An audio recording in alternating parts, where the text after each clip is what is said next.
quando essa pessoa é um bebê de meses. Na casa que eu participava, eu era chamada a atenção para acordar meu filho, porque ele estaria dormindo para fugir das responsabilidades da palestra. Com vocês. Olha, o movimento espírita é feito por pessoas. E as pessoas nem sempre acertam. As pessoas, às vezes, se equivocam, assim como nós também. Quantas vezes nós, de posse do conhecimento espírita, já cometemos excessos, julgamos pessoas, condenamos, criticamos, fizemos juízo de valor, de posse do conhecimento espírita. Nós já fizemos. E nós não queremos dar aos outros o direito de também se equivocarem. As pessoas têm o direito de se equivocar. Uma casa espírita é uma instituição que, embora ela seja a divulgadora de uma mensagem incrível, que é a mensagem espírita, ela é formada por pessoas. E pessoas se equivocam. Pessoas podem, de repente, em função das suas próprias crenças particulares, desenvolverem uma determinada casa espírita uma prática que não está na doutrina espírita. Porque o indivíduo traz isso dentro dele e acaba contaminando a doutrina com algumas ideias que não sejam exatamente espíritas. Não há nada na doutrina espírita que aponte na direção de que bebês não possam dormir. Não há nada. Não há nada. Mas há tudo sobre misericórdia, compreensão, entendimento, paciência e uma série de virtudes. E quando alguém se equivoca, nós temos que entender que esta pessoa, ainda que seja uma liderança espírita, ela tem o direito de se equivocar. E quem sabe amanhã ela tem uma visão diferente. Eu, em nome do espiritismo, já fiz tanta coisa que hoje eu não faria. Em nome da doutrina, achando que eu estava certo. Já fiz muita coisa, já contei isso aqui em outras lives. Participava de um trabalho de evangelização que as crianças comiam jamelão do vizinho, e o vizinho dizia que ia matar as crianças, dar um tiro neles que subiam no jamelão. Então eu proibia as crianças de subirem no pé de jamelão. E aí, para que elas não subissem, estou dizendo eu, não foi ninguém, fui eu. Quando as crianças entravam no refeitório para almoçar, eu mandava botar a língua para fora. Quem tivesse com a língua roxa, eu botava para fora do centro, e a pessoa não comia. E eu fazia isso achando que eu estava fazendo a coisa mais certa do mundo. Hoje eu tenho um remorso miserável disso. Mas eu botei muita criança, porque eu tinha medo do cara dar um tiro e matar um menino desse. Olha a confusão que ia ser.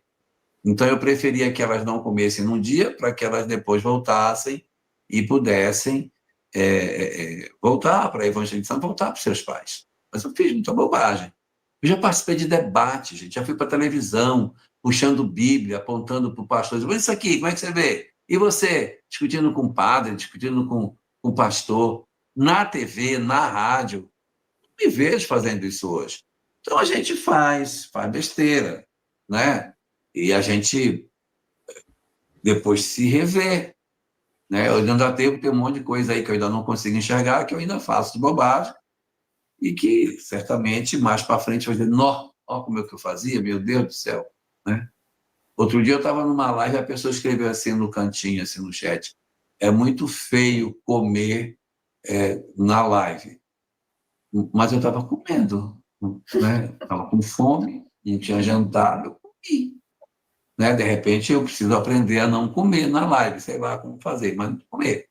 Então tem coisas que acontecem, né? E a gente tem que ter esse olhar de misericórdia.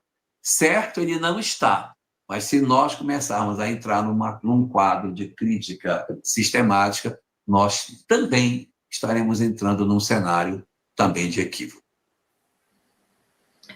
Nós somos pessoas frágeis, espíritos endividados do passado com muita fragilidade, conduzindo o movimento espírita, não obstante intelectualmente superdesenvolvidos.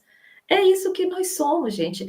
E olha, e vocês vão encontrar muitas histórias em muitos centros espíritas de condutas que não são as mais caridosas, de rituais que de repente alguém aparece e acha que tem que ser daquele jeito e começa a riscar no chão e começa a falar enfim, não vou dar exemplos aqui, né?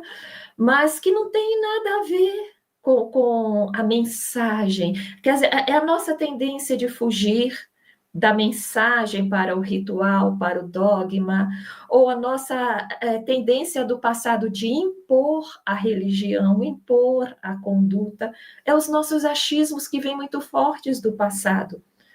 O que nós não podemos, como ela já falou, é piorar isso, é partir para o embate, entendeu? Se nós formos convidados a opinar, estamos querendo incluir isso ou excluir isso, o que vocês acham? Vamos sempre fugir do nosso achismo e nos basear nas obras básicas. Na obra básica está tudo lá. E não diz que é para acordar bebê nem adulto na hora da palestra. A conduta é outra. Tiver dúvida, vai para Jesus, que ele é claríssimo também. Ritual nenhum, agressividade nenhuma, imposição nenhuma. Isso é o espiritismo. Então, o importante é nós observarmos e aprendermos. Eu também preciso me policiar para que eu também não faça algo semelhante. Quero fazer uma contribuição. Livro dos Espíritos, último parágrafo da conclusão, diz o seguinte lá: jamais os bons espíritos estimularam ou legitimaram a violência. Bom espírito não estimula e não valida violência.